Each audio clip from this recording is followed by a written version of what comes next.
most valuable thing I learned here, but I learned a lot, but the most valuable was accounting, and we had a wonderful professor named Ray Dean.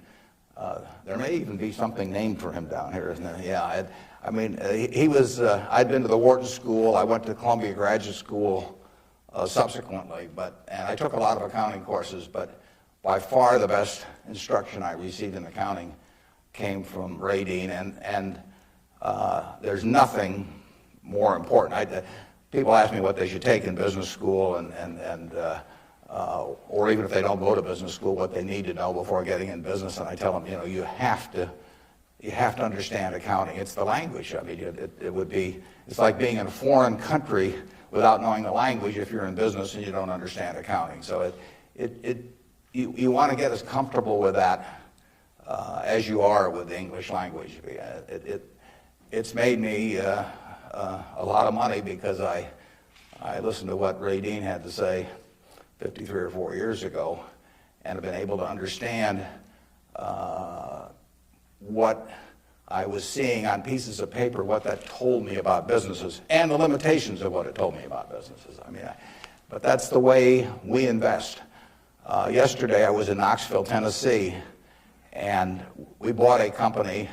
We agreed to buy a company called Clayton Homes about a week ago. It's a big company in the manufactured home business. We agreed to pay $1.7 billion for it. I made that deal over the phone without ever meeting the people there, but I had seen enough through reading 10Ks, 10Qs, annual reports, but looking at figures, what they tell me in terms of the kind of people even running the place, the kind of accounting decisions they make and so on. I was able to make that $1.7 billion transactions over the phone. Yesterday was the first time I met the people, and their board of directors had actually approved the deal a week earlier. So it's, I couldn't have done that if I hadn't have, had a great time at Ray Dean's class 53 years ago. So if I'm going to tout one thing, aside from this particular leadership class, of course, if I'm going to tout one thing, I would tell you that get comfortable with it.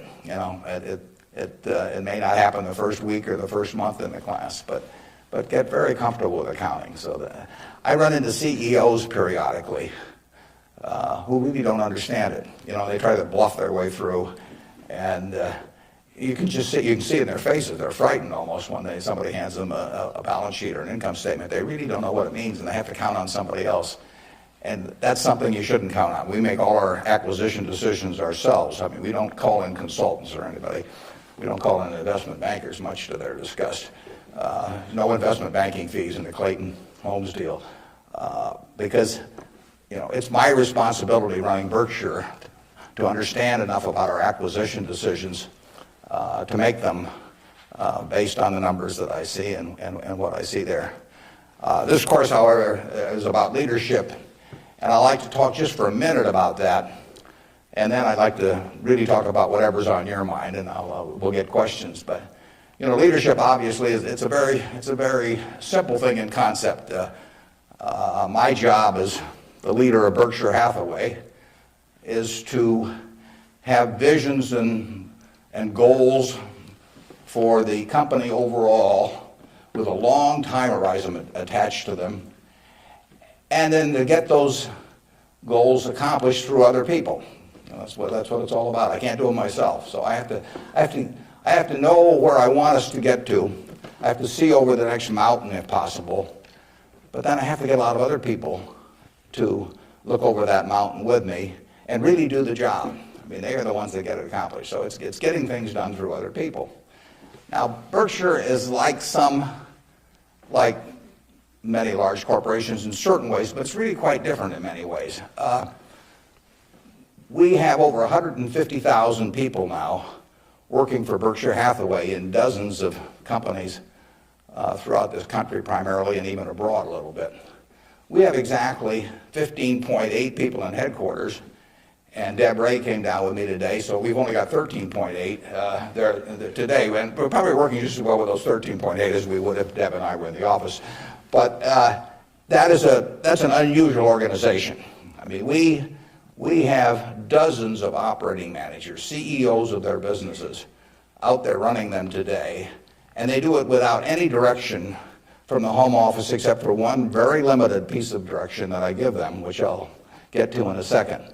But we have these people, and they're an unusual group of people running these businesses because most of them have sold their businesses to us, and they're very, very wealthy. 3/4 of our managers do not need to work financially. They have no reason financially to work. Probably 3/4 of them are worth at least $50 million, and we have some that are worth in the billions. And yet these people jump out of bed every morning, and work, and they work weekends, and they love working. And why is that? And what's the key to that? Well, the key really is the same reason I keep working.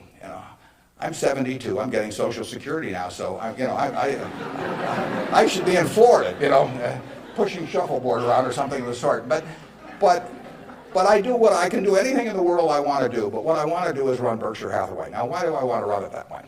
There's a couple things. A, I get to paint my own painting. I go down there every day, and I feel like Michelangelo. They're working on the Sistine Chapel or something. Nobody else may think it's a great painting, but I get to paint my own painting. I do not have people second guessing me. I do not have people saying, why don't you use a little more red paint than blue paint? Why don't you paint a seascape instead of a landscape? I get to do my own thing. It's a form of creativity. It's exactly like somebody feels it's a professional golfer or somebody feels it's a painter. They're not doing it for the money, primarily. They're doing it because they like doing something well, and that it happens to be down the route of their talents. And the second thing I like, frankly, is I like applause. I like appreciation. So I like having shareholders who feel good about what I've done. I mean, I have a 96-year-old aunt, and her husband went to the University of Nebraska too, and she is, she has all her money in Berkshire Hathaway, and she counts on me. And she's out in Palm Springs now, and her whole net worth is in Berkshire.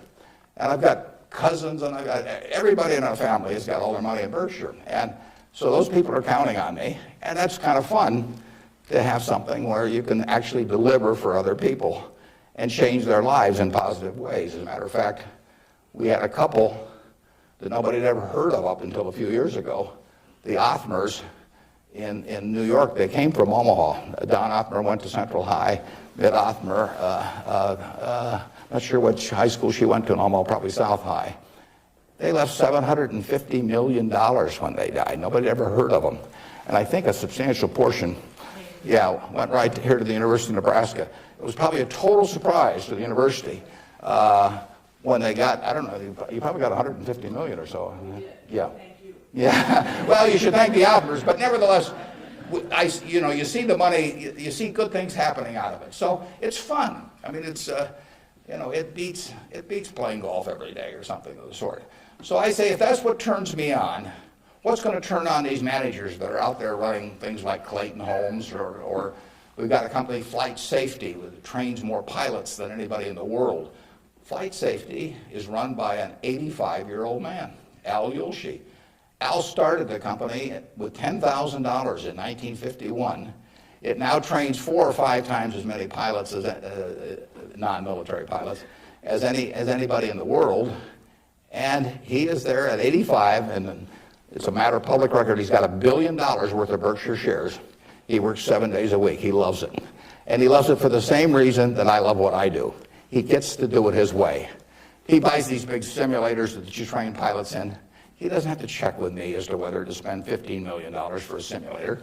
He doesn't ask me. He knows so much more about it than I do. Why in the world would he ask me? Well, I can't tell what kind of a plane I'm in, when I'm flying around. And Al is spending $200 million a year on simulators, spending Berkshire Hathaway money, and he never checks with Omaha. He's never had to come to Omaha for any kind of meetings. He runs his own business, and that's what he loves in life. And I let him do it. I mean, that's my contribution to it, is really turning loose his energies. And, they were properly directed before we bought the company 7 or 8 years ago. Why should I think that, he couldn't keep running it after that? And like I say, at 85, he's still running it. The second thing that our managers like, in addition to this painting their own painting, is they too love applause. I mean, I try to be, I report in my annual report accurately what they have accomplished, but they accomplished a lot. You heard Susan Jock, I think, some weeks ago here. Susan came to Borsheim's, and she was making $4 an hour. $4 an hour. And at age, before she was 40, she became CEO of the second largest independent jewelry operation in the United States, from $4 an hour. But it's talent, and Susan knows more about, I don't know anything about jewelry, you could hand me a phony diamond or a real diamond, I couldn't tell the difference. But if I started telling Susan what to order in the way of jewelry, or if I started telling her what kind of terms to extend to customers or who to hire or anything like that, she doesn't need that in life. She really owns Borsheim's. We have the stock certificate. We get the profits. We get accustomed to. But it's her baby. It's her baby. She decides, everything about that place. And so it's her creation. And that feeling of ownership is really extraordinary, and it's so much better. I mean, it's the way I like to work, and it's the way, Susan Jock likes to work. It's the way Al Yoshi likes to work. And Susan, like anybody else in this world, loves being appreciated. I mean, there'd be something wrong with her if she didn't. And the truth is, nobody appreciates her more than I do. I mean, she is a talent. And we are lucky to have her, and we're lucky to have all of these other managers. So leadership at Berkshire really consists of taking a bunch of people who, in a baseball analogy, would be 400 hitters, and just handing them the bat and just telling them to get up their plate and take a big swing. There's very little to it beyond that. One thing I do is I send them a letter. We don't have meetings in Omaha. Some of our managers, there aren't any meetings, and there's no catechism or anything else. Once every 2 years, I send them a letter. This is it. Roughly one and a half pages or so. The only instruction they get from us. They don't send budgets to us. We don't care about those. Some of the companies use budgets, some don't use budgets.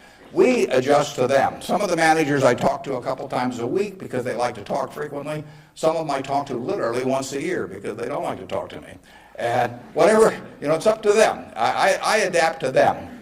The only thing I tell them, and this letter, which went out January 20th, 2003, it says it's been 2.5 years since my last memo. Now, how many big companies do you have? The managers out there have been 2.5 years since they've heard from the home office. It's been 2.5 years since my last memo. Here are a couple things to keep in mind. And number one, and this is number one every time. This doesn't change. It won't change 2 years from now or 4 years from now or 6 years from now. Number one, we can afford to lose money, even a lot of money. We cannot afford to lose reputation, even a shred of reputation. Let's be sure that everything we do in business can be reported on the front page of a national newspaper in an article written by an unfriendly but intelligent reporter. In many areas, including acquisitions, Berkshire's results have benefited from its reputation, and we don't want to do anything that in any way can tarnish it. Last year, Berkshire was ranked by Fortune as the 4th most admired company in the world. This year, we were 3rd in the United States. They just published it. It took us 37 years to get there, but we could lose it in 37 minutes. And that's the message. I mean, we can lose money. It does, nicer to make money, but we'll figure out ways to make money. But we can't lose a shred of reputation, because you don't get it back. And you can, I said 37 minutes, but you can lose it a lot faster than that. You can lose it in 5 minutes. And in fact, I was talking to Bruce coming in, and he did some work around Salomon Brothers, and I went back there 11 years ago because this firm, which had the second largest balance sheet in the United States at that time. It was a preeminent firm on Wall Street. John Goodfriend, who ran it, had his picture on the front of Business Week as the king of Wall Street. And in late in April 1991, he made a fateful decision. It was reported to him that an employee down the line had flim-flammed the U.S. Treasury, had broken some rules, tried to play games with him. And John did not report that fact to the Treasury or to the Federal Reserve or to the SEC or to anybody else. he didn't do anything wrong himself, but he got behind the curve. He didn't report it. The president of the company, Tommy Strauss, didn't report it. If you saw that Katie Couric show on Sunday night on the Central Park Jogger, Tom Strauss was on there, but Tom Strauss ended up losing he was president of Solomon Brothers. John was chairman, John Goodfriend. They didn't do anything. They dawdled. And after a few weeks, the same guy that had committed the terrible acts earlier, on May 15th, he did the same thing again at a treasury auction. And now they were in this terrible pickle because they had known about this on about April 28th, that this guy was a bad actor, and they hadn't done anything. And now on May 15th, he does the same thing again. And now if they go, they start feeling if they go and talk about it, that people will say, well, why weren't you in here before? So they just kept trying to shove it out of their mind and do other things. And it came within inches of destroying the firm. It destroyed their careers. I mean, John Goodfriend had spent 30 years in Wall Street and had a fine reputation. The king of Wall Street was brought down by one simple act of omission. All he had to do was pick up the phone. Jerry Corrigan was head of the New York Fed. He had to pick up the phone and say, Jerry, you won't believe this, but this crazy guy in our Treasury Department, a fellow named Mosier, has just done this thing, and I'm terribly embarrassed, and what can we do to make it right? I mean, and Jerry Corrigan, being Jerry Corrigan, would have turned red in the face and gotten very mad and issued a lot of language I couldn't repeat here, but in the end he would have said, thanks for calling and telling us about it immediately, and we'll slap a fine on you or do whatever is appropriate. And the next day, the firm would have gone on fine, but John Goodfriend, actually, a perfectly okay guy, but he didn't act when it counted. And Tommy Strauss, who was number 2, the same way. And later on, they were fined and in a certain way kicked out of the securities industry. And Solomon barely survived. 8,000 employees around the world had their future in real jeopardy because of that single act. So just apply the newspaper test. That's what I tell our managers. I could have a 1,000-page book of ethics. I could have all kinds of rules and hundreds of, but in the end, just all you got to do is think about, do you really want what you're doing put on the front page of the paper tomorrow to be read by your parents, by your spouse, by your kids, by your neighbors, by your coworkers? And if you're embarrassed about it, just forget about it. You're all going to do well financially. The nice thing about it is, you live in America in the year 2003. You don't live in Bangladesh. You don't live in America, of 1790 when it was. You live in a society which has a GDP of over 10 trillion, and you can just pick up the crumbs and you're going to do great. You've all got the qualities. It takes 3 qualities essentially to do well, and extremely well actually in this country. It takes intelligence. It takes energy, and it takes integrity. Now, everybody in this room has the requisite intelligence. You wouldn't be here if you didn't. I mean, it doesn't take 180 IQs, although I'm sure you all have those. But it takes reasonable intelligence. You're getting a great education. You've got the energy. That's why you've shown up in school. And it takes integrity. And I say, if you don't have integrity, we don't want to hire somebody that's got intelligence and energy if they don't have integrity. We'd rather hire somebody that's dumb and lazy if they don't have integrity, because they probably will never get around to cheating us or doing something. Last thing in the world I want is somebody that's lacks in. Mosier had intelligence and energy at Solomon. He was head of the government bond trading thing, and he had lots of intelligence and he had lots of energy, and he went to jail, and he almost brought down the firm. And integrity is absolutely an option.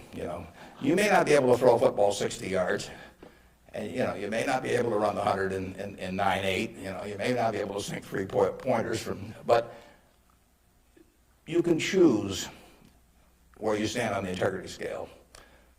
You weren't born wired one way or the other. That is an absolute choice you make. And the heroes I've had in life have been the people that I felt stood out in that respect. My number 1 hero was my dad, but I've had other heroes, Tom Murphy, Ben Graham, people like that. And the reason I admired them was not because they were the smartest people in the world, although they were plenty smart. And it wasn't because they made the most money. that meant nothing. It's really because I felt they were the classiest people that I ever met in my life. I mean, I saw them behave over year after year after year in a way that I could write their story on the front page of any newspaper, and even in an unfriendly tone, and I could not do anything that would embarrass them in the least. They behaved extraordinarily well. And having the right heroes, is terribly important. You tell me who a 10-year-old's heroes are, and I can give you a pretty good prediction about how they're going to turn out. You want to choose your heroes very carefully, because you're going to look like them at some point, and you're lucky if you've got the right ones. I'll give you an aside, and then we'll get on to your questions. But it's something, you're not parents yet, most of you. But when you're a parent, you are the natural hero of your child. You're this great big thing, or there's two of you great big things, and there's a little tiny child dependent on you and everything. You are the natural hero, and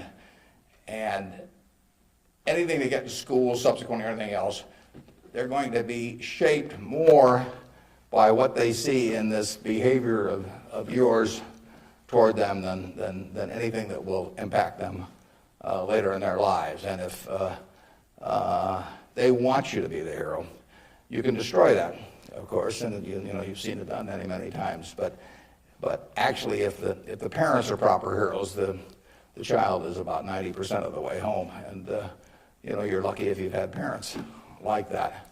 And you can be that to your children, or you can be something else, and you're shaping that person. It's nice to learn accounting when you get to Nebraska, but the behavior model that you take on is incredibly important. Let's talk about what's on your mind now. You can ask tough questions. It's more fun for me, and they can be about business, they can be personal, they can be political. You pick it out. And. Good morning. When you were rejected from Harvard Business School, it's obviously somewhat of a failure in your mind. How do you adapt to your failures in life to make you more successful? Yeah, well, that's a very good question. How do you turn failure into a plus? And it's true. When I was at the University of Nebraska, one day I was reading the Daily Nebraskan, and it said in room 300 or something, at 3 o'clock there will be this panel of three professors here at the university, and they're going to award the Nathan Gold Scholarship. I don't know whether you still have that around. And at the time, it said it would give you $500 to go to the graduate school of your choice. I don't know whether it's changed in amount, but that was it. So I read this, and I went there to this room at 3 o'clock that day, or whatever it was, and I walked in the room, and there were the professors, and I was the only student that showed up. It really got to them. They were stuck. They kept waiting and looking at their watch and hoping there would be more candidates, but no one came in. So I won $500 by default. And those are usually my biggest triumphs when nobody else shows up. And so here I was. I had $500 to go toward it wasn't limited, any graduate school for a master's degree. So I applied to Harvard. My dad wanted me to.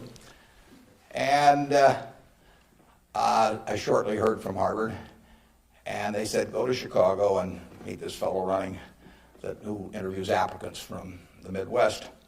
So I got on the train, and that's what you did in those days, and I spent about 10 hours on the Burlington going to Chicago. Then I transferred to another little interurban train to go up to this country day school where this fellow was the headmaster, and he was the big interviewer for Harvard. And I got there, and after about 10 minutes, he said, better think about something else. But, he come back later on. I was 19 at the time, and I looked about 12, and I acted about 8. So it was not a great combination. So he said, forget it. So I took the little interurban train back to Chicago, and I took the 10-hour train back to Omaha. And all the time I'm thinking, what do I tell my parents? It's kind of embarrassing. But it was the luckiest thing that ever happened to me. Because if I'd gone to Harvard, I would have gone to a 2-year business school. I instead applied to Columbia, where I could graduate in 1 year and get a master's degree. luckily, that by the accident of it and being in the Nebraska National Guard, which did not get called up for the Korean War, I missed going in the Korean War. I got to meet Ben Graham, which had an enormous effect on me subsequently. And I probably got my wife that way because she was going to Northwestern. And I was able to put on sort of a full court press because I got out in 1 year. And otherwise, she'd have met some other guy. I mean, I got her before the competition showed up. And so it worked out wonderfully. It couldn't have worked out better. And that's been my life, basically. I mean, things, you will get some disappointments, but the future is what counts. It'd be fun if I knew every decision I was going to make was going to be perfect. It would not be as much fun. It'd be like playing golf and knowing you're going to hit a hole-in-one on every hole. You wouldn't play golf if every time you got on a tee, you just took a swing and the ball ended up in the hole. It'd be fun for a few days. You get on TV, but the game would not be any fun.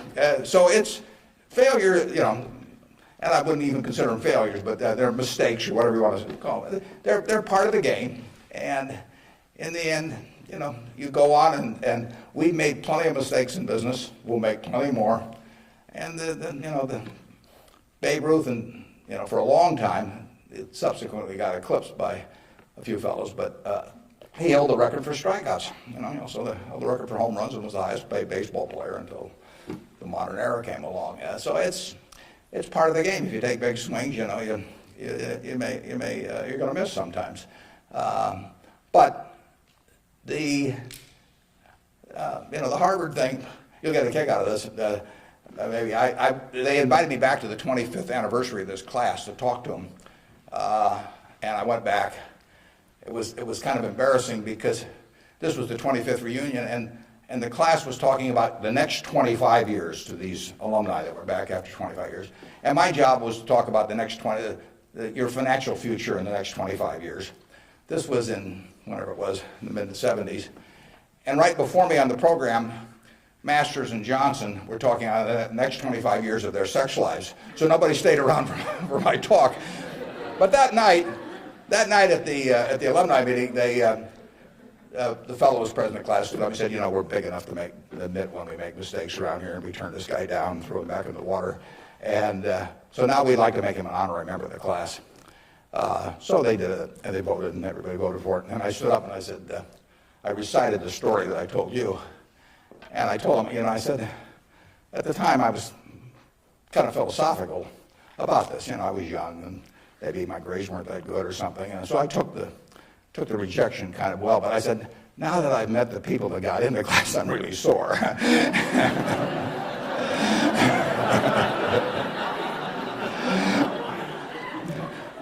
Okay, who's next?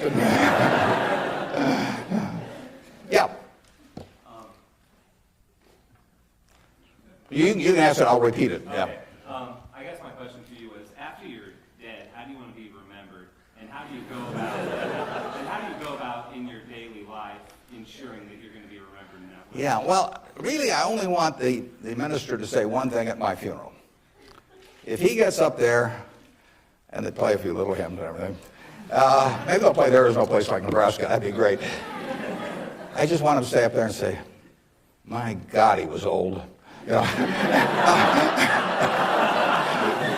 I'll settle for that.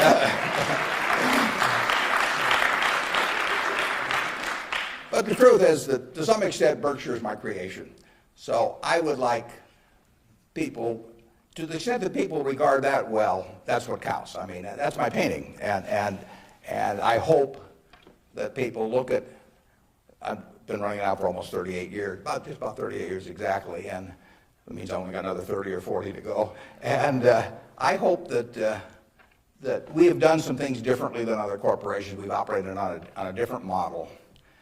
And I hope two things about it, actually. I hope, A, that people realize that model works and why it works and so on, because it does conflict with certain management theory over the years. And secondly, the important thing is that it lasts well beyond me. I was down at Walmart 6 months ago and talked to their management group, and I had a great time. What is really astounding, I voted for Walmart as the most admired company in the country last year. That's where my vote went. It was astounding what Sam Walton built, starting in Bentonville, Arkansas with a pickup truck, taking on J.C. Penney and Kmart and Sears and all of these people with no money, no real estate, no preference with vendors, no credit card lists, anything. He just took them on, and of course he just ran away from them. But the really impressive thing about Walmart is that Sam died about 11 years ago, and there had been no momentum lost. I mean, what he instilled in that company, nobody else could have built it like Sam, but David Glass first and Lee Scott now as the CEO, they have kept that company with its special culture going at full steam ever since. And that's really what I hope happens with Berkshire, and I've tried to think about ways to make that happen. But the real test will be if 10 or 20 years after I die, that the special culture that I think is part of Berkshire is not only just as strong as ever, but even stronger. We have a situation at Berkshire where in 38 years, we got all kinds of CEOs out there running all kinds of businesses, 3 or 4 of them in Omaha. We have never had one CEO ever leave us, period, to go someplace else. I mean, I don't know that there's any place like that in the country. So it's been and we've never issued a stock option. You read in the papers that you got to have stock options to attract quality people, all that sort of thing. I mean, we've never had a share of them, and in the end, I don't know how many dozens of managers we're talking about, but no one has ever left for another job, and some have been offered way more money. In fact, Ajit Jain, who runs our reinsurance operation, probably could have increased his income 10 times, tenfold. Now he's already making many millions, but tenfold. But he doesn't want to leave, and that is the culture that I hope we can maintain, and that's what I'd really like to be. If I've done anything to contribute to that, continuing after I die, that would be terrific. Of course, I actually plan to keep managing Berkshire after I die. You have to understand that. I have given all the managers Ouija boards. I've got these dark rooms they're going to go into, and I'll be there. Mrs. B at the Nebraska Furniture Park worked till 103 at Berkshire, and she's sort of our examples. And then she took off from work, and she died the next year. So it's very dangerous to quit as early as that. Yeah. Am I supposed to be calling on these people? Okay, good. How do you determine via your personal finances what organizations or foundations you give your money to? On personal finance, how do I handle them? Or? How do you determine where you make your donations? Oh, well, we've got there's a Buffett Foundation. Eventually it will have everything. I mean, basically everything I've made will go back to society. America's done it for me, and that's where it should go. I've got about an 8-page letter that the trustees have already seen. Incidentally, there's very few trustees. I don't believe in large groups of people making decisions. It gets to be, it sort of descends to the lowest common denominator. So there's only, maybe 5 or 6 trustees. Interestingly enough, not just by accident, but I picked the people who I trust in the most in terms of both their intelligence but also their quality to run it after I have people I feel the surest of. A significant majority will be women. It'll be a woman-controlled foundation, and probably the largest foundation in the world at the time, but with a very small number of trustees. I have, in my letter, I tell them that I'm not going to give them any specific instructions as to what to do with the money. I tell them that their judgment above ground will be better than my judgment 6 feet underground. So in the end, I want them to do a couple of things. I want them to attack really big, important causes. I don't want them to give $1 million here and $1 million there and everybody that that asks that they know and that sort of thing. So I don't want them doing things with an eyedropper. I want them to take very big swings. And then I want them to measure what they're doing by the importance of what they're doing as contrasted to the natural funding constituency for that. Now, take in the health field. I mean, you got the National Institute of Health spending billions and billions of dollars. You got all kinds of money going into medical research.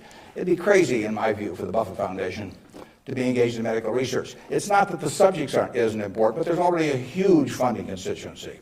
It would be crazy for the money to go to Harvard or something of the sort. It isn't a fine educational institution, but you've got all of these people that give money to Harvard, and they've got a rich alumni base and all of that sort of thing. So I want the combination of a terribly important program and the lack of a natural funding constituency.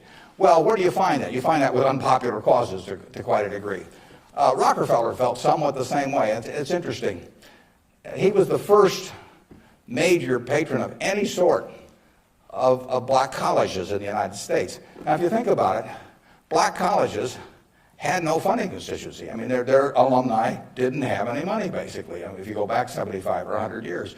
So there wasn't any money coming. And people didn't, they didn't build great businesses and then leave tens or hundreds of millions of dollars to the institution. And it was self-perpetuating. And so Rockefeller stepped in, and he took a group of black colleges and funded them in a very, very big way. And I admire that kind of a decision enormously. Otherwise, nothing would have happened. And that's what I hope the trustees of the Buffett Foundation do. I was with Bill Gates last week, and I consider his foundation, he and Melinda together, because they're equal partners in it, I consider their foundation to be the most logical big foundation in the world. They're giving away about $1 billion a year. Now, Bill said to, and Melinda said to themselves, how do we save the most lives per dollar spent in the world? And they decided that in certain major medical areas, that what was being done abroad in many countries was zilch in terms of these things that were easily preventable by vaccines or various other things. And they decided they could save huge numbers of lives per $1 billion spent. But they'd be spending it, in places like India and Africa, where they would get no credit in the United States. I mean, no buildings with their name, no nothing. But that was their metric. And that's Bill's sole metric. I mean, he doesn't want to talk about, you can go to him with some proposition to stick his name on something, for $50 million. It doesn't interest him at all. It's a totally rational one, and he pours himself into it. He has educated himself on medicine, and particularly medicine outside the United States, in a way that I've never seen anybody.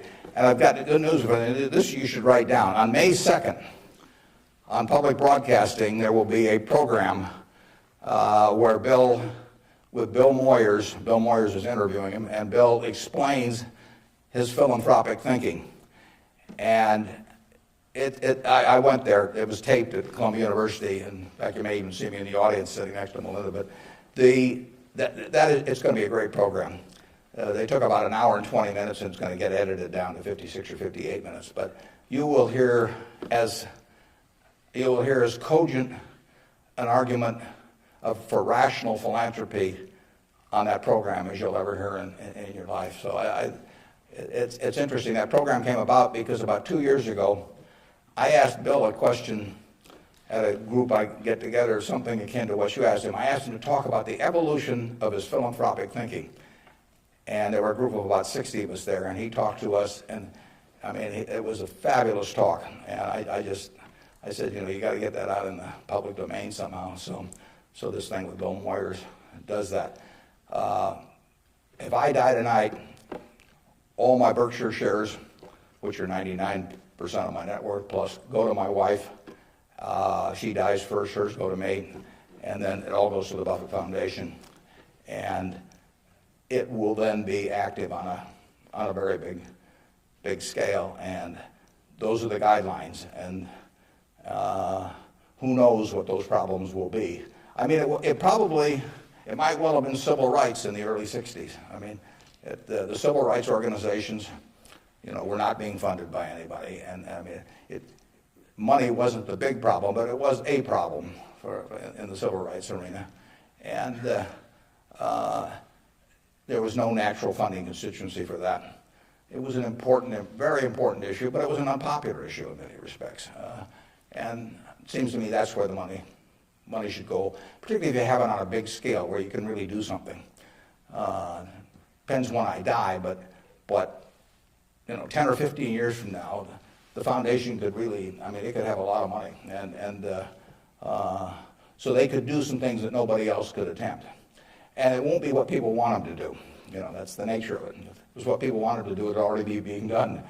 The interesting thing, the contrast between business and philanthropy is interesting.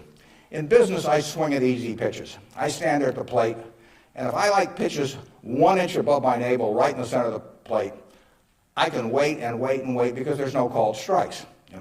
As long as that bat's on my shoulder, nobody's calling a strike. If the pitcher throws me General Motors at 36, IBM at 82, Microsoft at 25, and I don't swing, it's not a strike. It's not a hit either, but it's not a strike. Only when I swing is it a strike. So I wait for easy pitches. I wait for things I understand are exactly in my sweet spot. Philanthropy is just the opposite. You're looking at the toughest problems the world faces, and they're intractable to some extent. I mean, these are tough, tough problems. And they have resisted the utilization of money over the years, and that's what makes them tough problems. I mean, the problems you can solve with money are the easy ones. It's the problems you can't solve with money. So they are very tough problems. One thing I've gotten involved in just a little bit recently is something that Sam Nunn is heading, the former senator, called the Nuclear Threat Initiative. And essentially, Sam Nunn, who is as well informed as anybody in the world on the subject and articulate and everything, is working on the problem of the nuclear materials and or nuclear talent that exists around the world that might become available to terrorists or to governments to impose on the rest of the society. And there are vast amounts of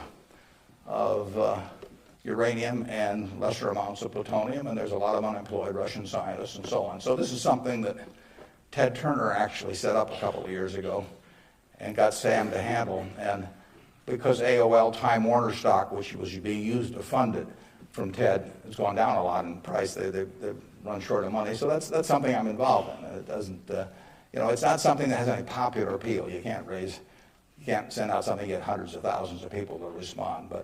But that's the kind of thing that I think the foundation should be doing.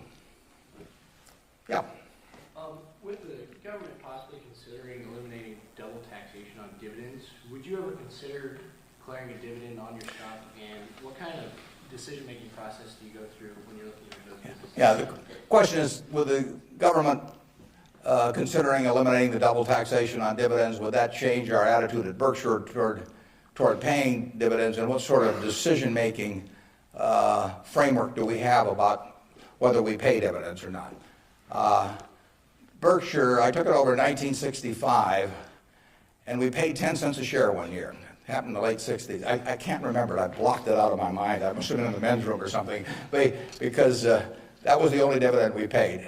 The determination is very simple on dividends, is can we retain $1 or $1 billion or whatever the amount is of earnings and have that dollar become worth more than $1 in immediate present value? Now, even though it may not get used for a few years or something of the sort. In other words, is that dollar worth more than $1 if kept in the business? Forgetting about taxes entirely. Let's assume a total tax-free society in terms of dividends.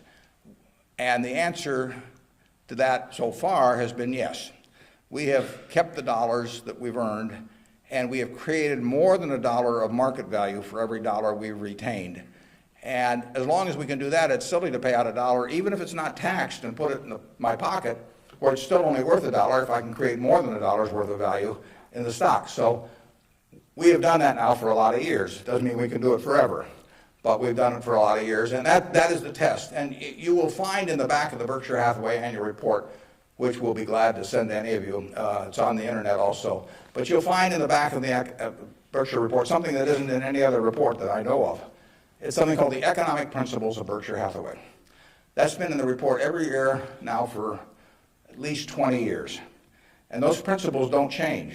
That's why they're principles, and it's why I'm willing to lay them out. I mean, if I act in conflict with those principles, I expect the owners to call me on it. But I look at the investors in Berkshire as my partner. Now, I'm the managing partner. They can't, because I own so much stock, they can't do much about me. So they ought to know what the game is if they join us. And that doesn't mean everybody wants to join us, but they ought to know what the rules are, just as if you and I were starting a partnership and I was going to run it, you'd want to know, how we were going to conduct business and what my thoughts were and what my time horizon was. Would we ever sell? Would I make distributions? All that kind of thing. So those principles cover this point you raised. I don't forget what's the third or fourth one or something like that, but it's explained there, and I want people to I want our owners to understand it. I mean, I look at every owner when I write my annual letter to shareholders, which takes me an ungodly amount of time. I mean, it's miserable, but nevertheless, it's important because it is the one time a year I'm talking to my partners. And when I started out, I actually mentally put Dear Doris and Bertie, because those are my sisters. And they have all their money in Berkshire. They're smart, but they're not financial types. I mean, they're not spending their time on that.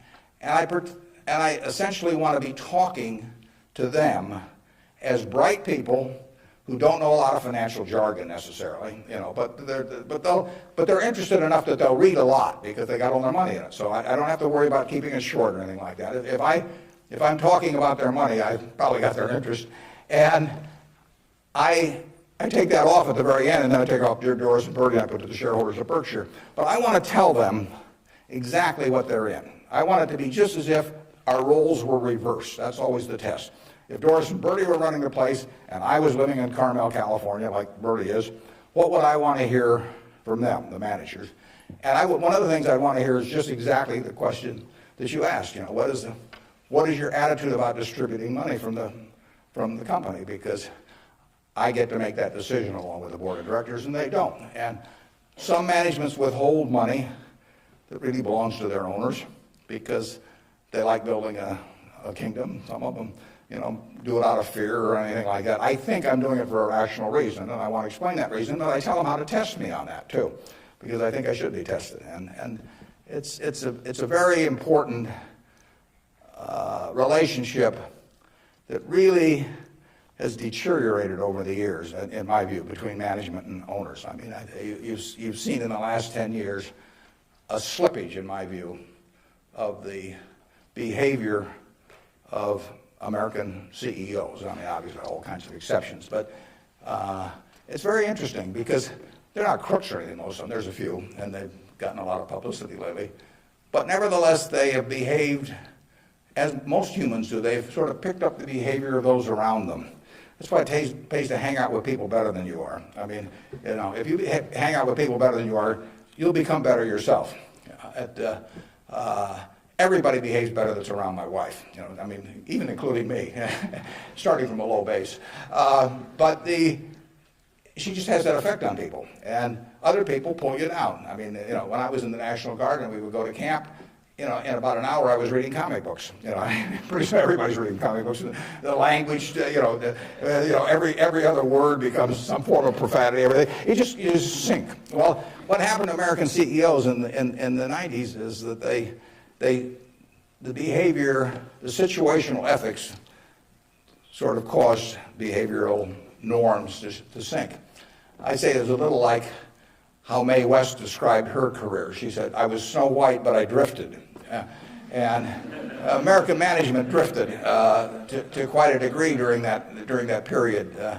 I think it's very important, what that relationship is. People have given you their money at Berkshire Hathaway or any other company, and I'm a trustee for them in effect. And then the question is, they ought to, since I control the place, they ought to know the yardsticks. So if you do go to our website, go to the back of the report, and there's something that says economic principles, and we try to discuss everything that's important.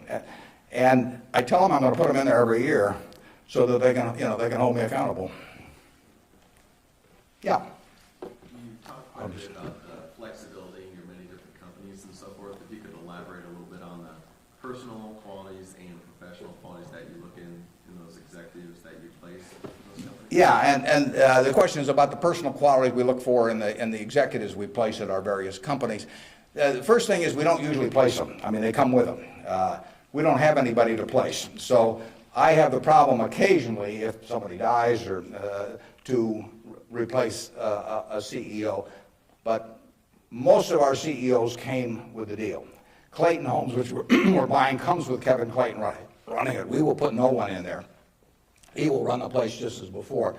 But in terms of the personal quality, when a seller comes to me with a business, whether it's Clayton or any of the others, Ike Friedman at Borsheim's, Mrs. B at Nebraska Furniture Mart, when they come to me, the first question I have to ask myself, because I'm counting on them to run the place, I have to decide do they love the money or do they love the business?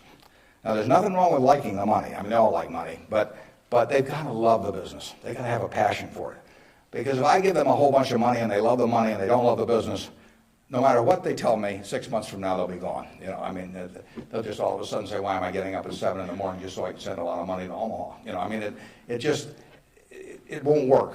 So they have to love the business. I mean, I want people with a passion for the business. I used to say that I had a one-line employment form, one-question employment form. The question was, "Are you a fanatic?" You know, if you answered yes, you got the job. Because I want somebody who's fanatic about their business. You know, I mean, you want people that love teaching if you're in a classroom. You know, if they don't have the passion for it, it doesn't work very well. So now, if they've got the passion, and our managers do, but not everybody would. The financial operators don't. We've never bought a business from an LBO operator or a financial operator. Because they don't give a damn. I mean, all they want to do is make sure your check clears, and they're gone. And it isn't going to work if we try to buy from them. So we buy from these people who love their businesses. And then really my job is just to make sure that I don't mess it up and create conditions that cause them to quit loving it for some reason. Because they come in loving it. Only I can mess it up. And they care about being treated fairly on compensation, but they don't measure it against everybody else. They don't have a lawyer they're negotiating with me. I mean, I don't have a compensation arrangement with any of these managers that can't be put in one paragraph. You know, and then I go to other companies where they have a lawyer come in and there's 80 pages, you know, and it tells what's happened, you know, how much they get paid in severance if they end up going to jail. You know, and I won't deal with somebody that thinks that way. And, you know, that's fine. There's a self-selection process in terms of who comes to us. There's this invisible filter out there that causes the Claytons of the world, the Al Yoshis of the world, the Ike Friedmans of the world, the Mrs. B's of the world to come to us. When I made the deal with Mrs. B in 1983, Mrs. B had another offer from somebody else that was somewhat higher, and she just said, "I don't care." She only owned 20% of the company. She had 4 children, they each owned 20%. She told them, you know, "I'm selling to Mr. Buffett." She always called me Mr. Buffett up till when she was 104. In fact, when I'd walk in the store, she'd say, "Here comes my new young boyfriend," which I don't get that a lot of places, I can tell you. But she, you know, she built this thing. She came over here in 1921 or 2. She landed in Seattle with a tag around her neck. She couldn't speak a word of English. Said Fort Dodge, Iowa. She couldn't communicate. She just had the tag. The American Red Cross got her out to Fort Dodge. And for 2 years, she got no place because nobody spoke Russian or Yiddish, actually. And so she moved to Omaha just to be around some other Russian Jews who she could at least talk to. She learned the English language when her oldest daughter, Frances, would go to school and come home at night and teach her the words. And she started out and she started sending $50 at a time over to Russia to bring her siblings. She had 7 siblings, and her mother and father to get them over here. After 16 years, she brought all the family over. She saved $500 in 16 years, you know, peddling used clothing, whatever. And she started in the Nebraska Furniture Mart with that $500. And it's now the largest home furnishings complex in the world. And it all came from the $500 and a very, you know, special woman. And can you imagine building something like that and selling it, you know, to some financial operator who's going to resell it, you know, and try and go public with it a couple of years later? And you know, it meant something to her. She wanted it to continue like it has continued. And those are the kind of people we want to attract.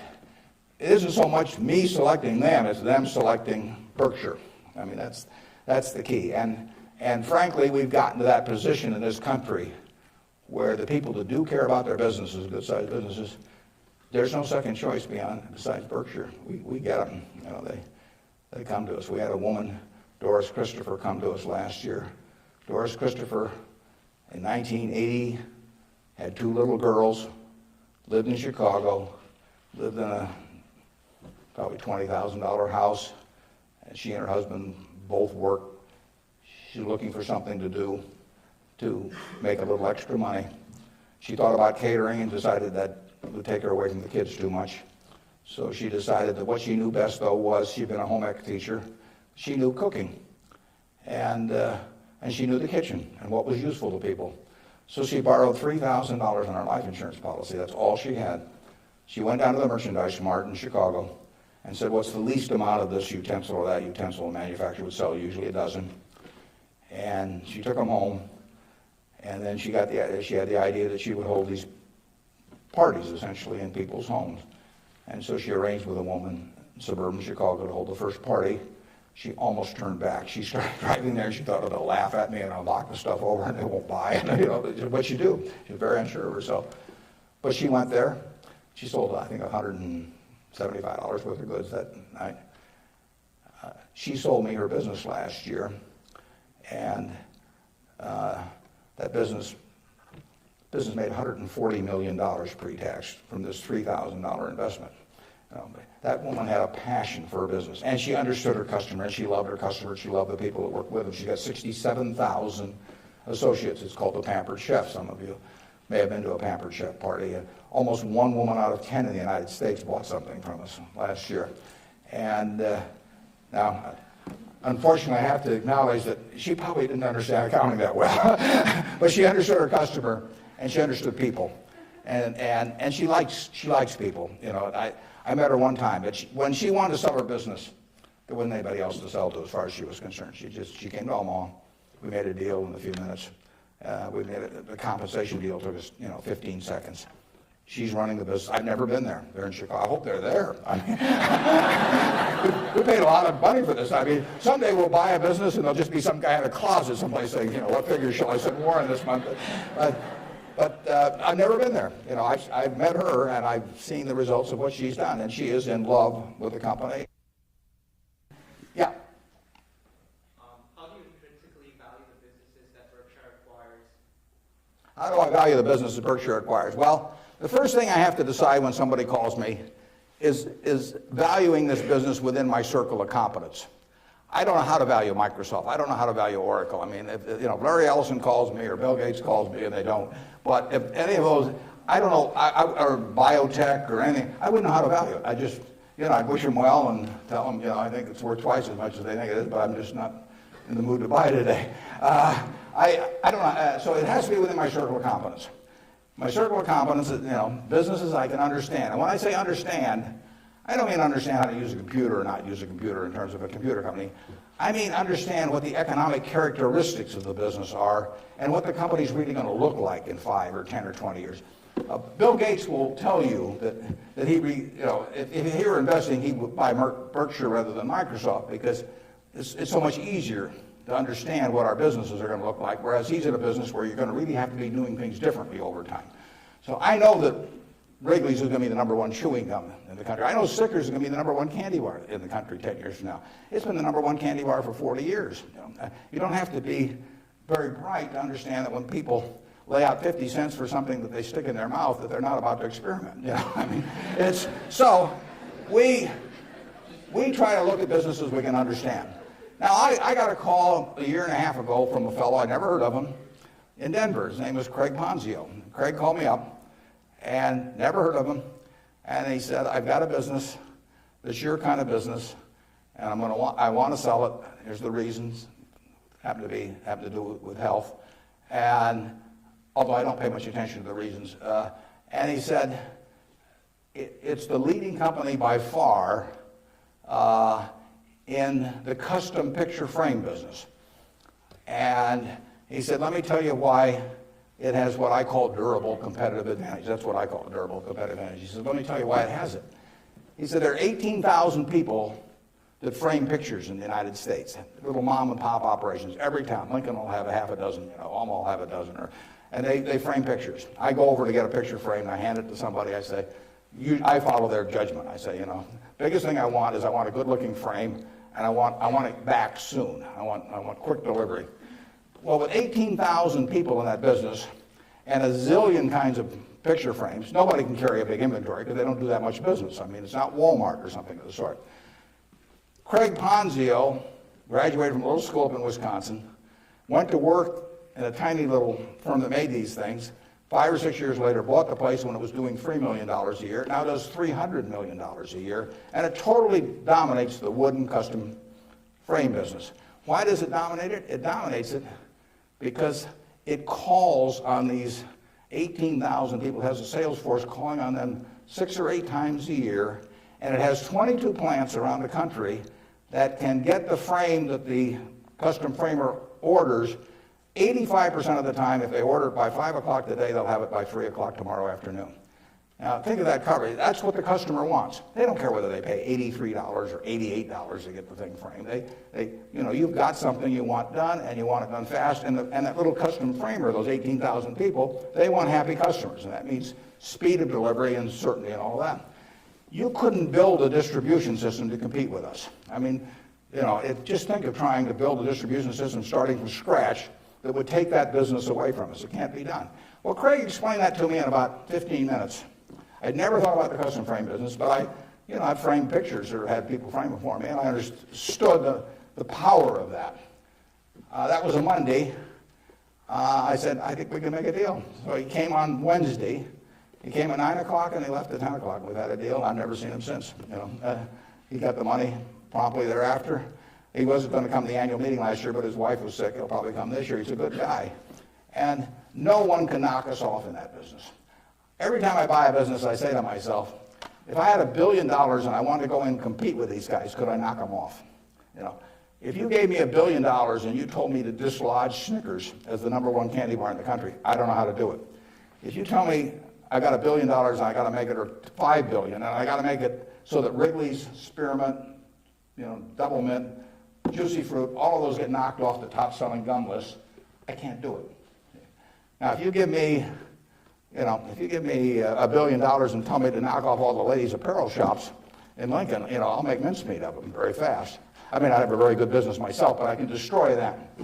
And the real test is, can some idiot with a lot of money destroy the business you've got if he decides to compete with you? And we try to buy businesses where no matter who comes along, they've got this durable competitive advantage. Those are the 3 words that count. And you can make that. You may be able to make that decision about companies that I can't make that decision about. They have to be pretty simple for me. But we buy things that, we have Fruit of the Loom underwear. Are people going to quit wearing underwear? Well, who knows?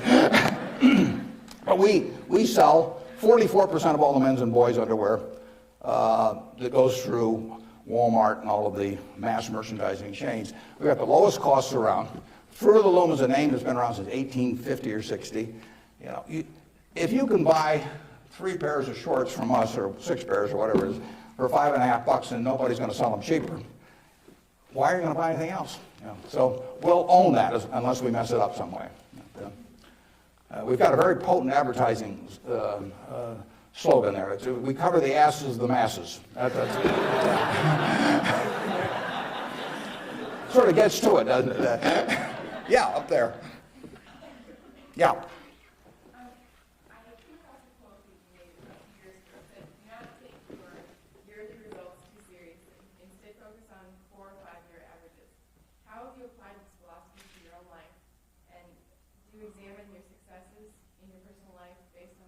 Could you repeat that just a little louder? I think I got most of it, but try me again. Okay. I'm going off your quote that says, do not take yearly results too seriously. Yeah. Instead, focus on 4 or 5-year averages. How have you applied this philosophy to your own life?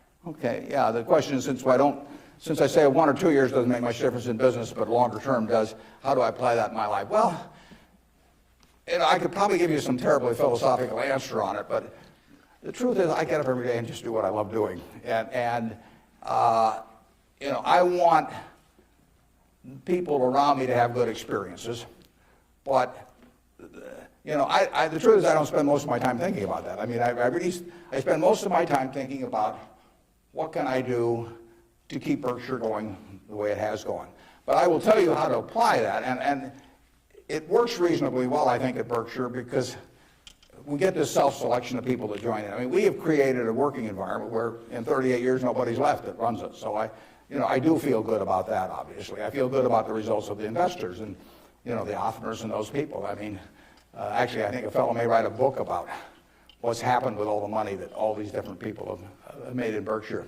But I'll tell you the test on that, and it's a terrific question, because you will, when you get to my age, you will not measure how well you've done by how much money you've got. I can guarantee you that. You'll all do fine on money anyway. I mean, think about it.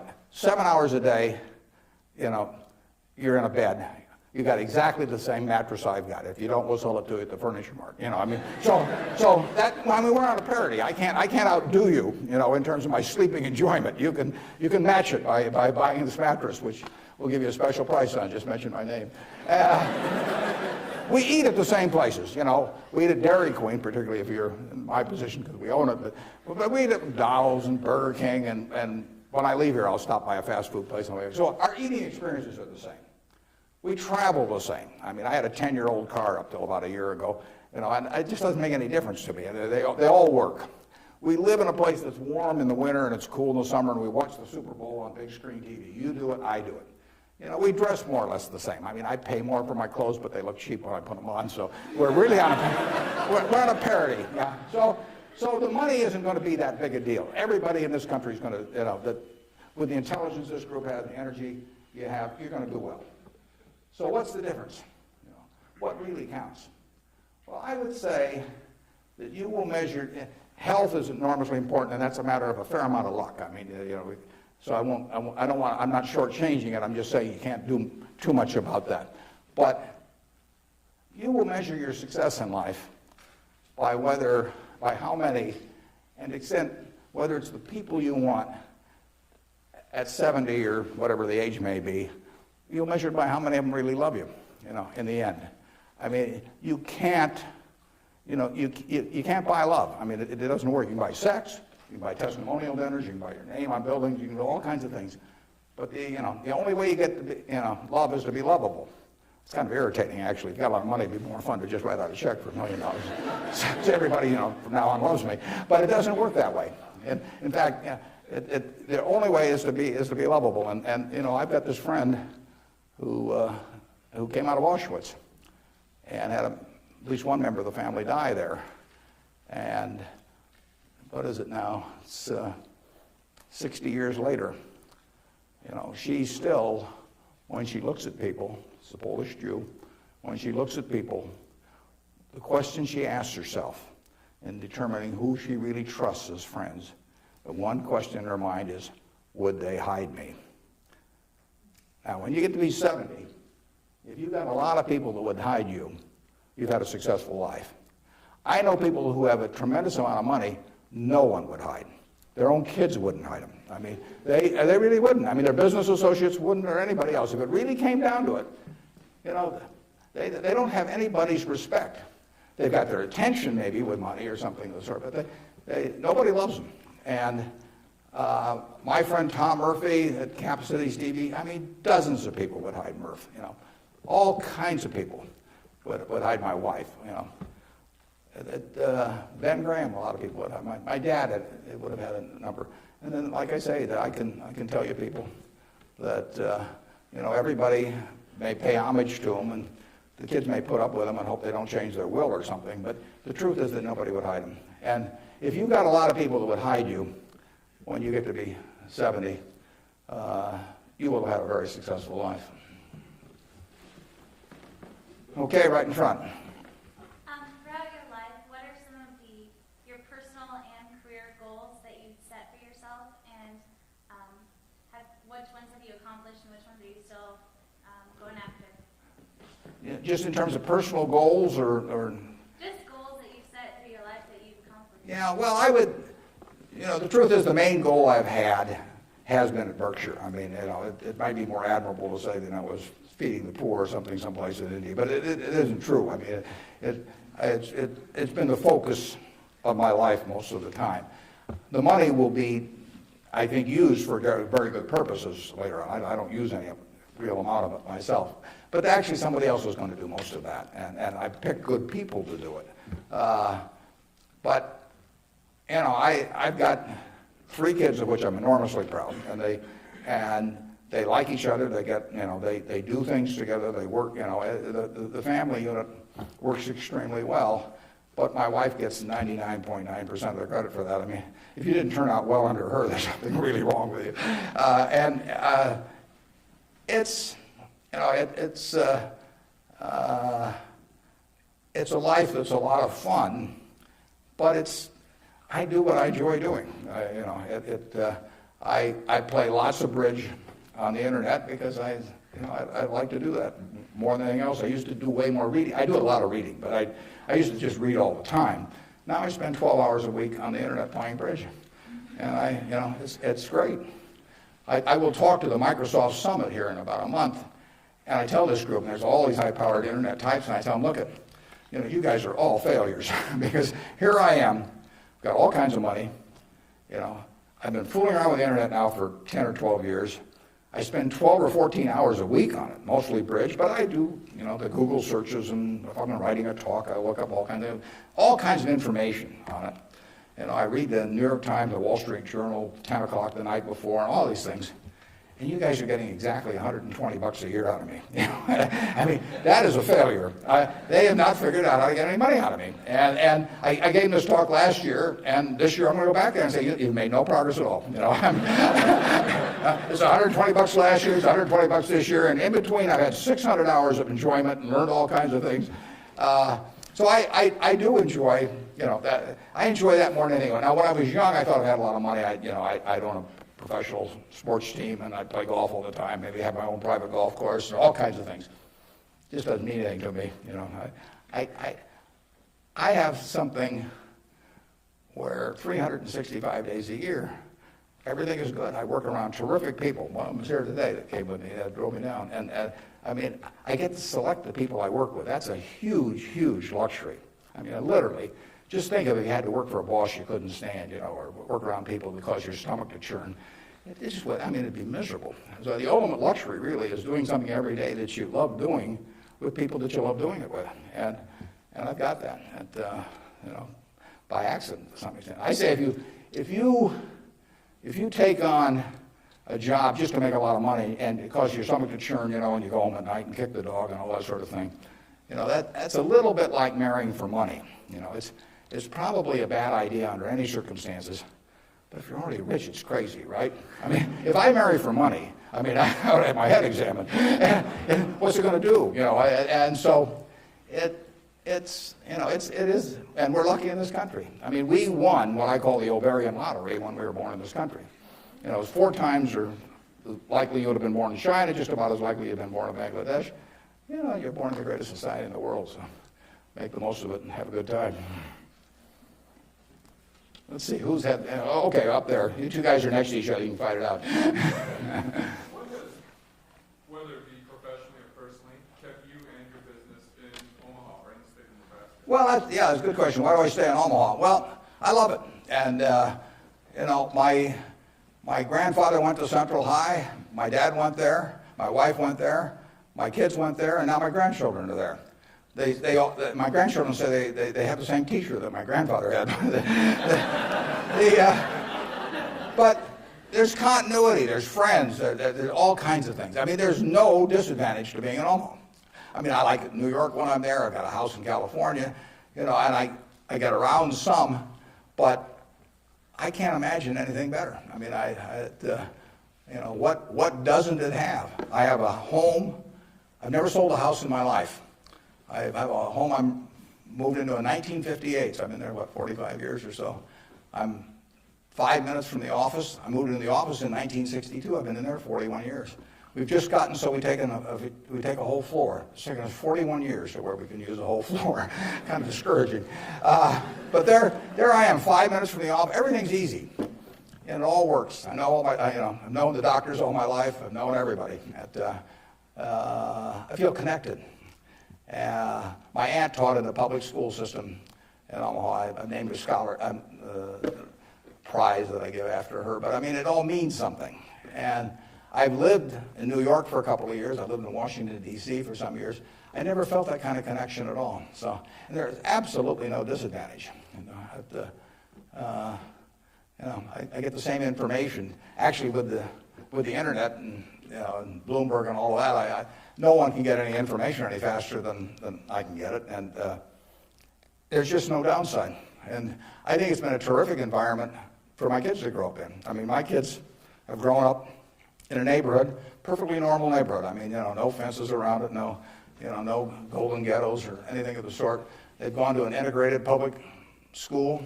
School has probably had between 20 and 30% black students for 75 years. They have great teachers. I mean, I think that, part of education is a total life experience. And I think it's great that we have a good public school system in Omaha. I mean, if I lived in Washington or Los Angeles or New York, I'd have to send my kids to private school. I wouldn't want to do that. I'd do it because I wouldn't send them to a vastly inferior school just to prove some point. But the nice thing about it is I haven't had to make that choice in Omaha. I've got classy public schools, the same kind I went to 50 or 60 years ago. And they get more out of that experience, in my view. They have a better balanced view of life going through that experience than if I sent them off to some private school. I was with, actually, last week, there were 6 couples. Bill and Melinda Gates arranged it, and they had the headmaster of a private school in Seattle that Bill went to, and it's a classy school.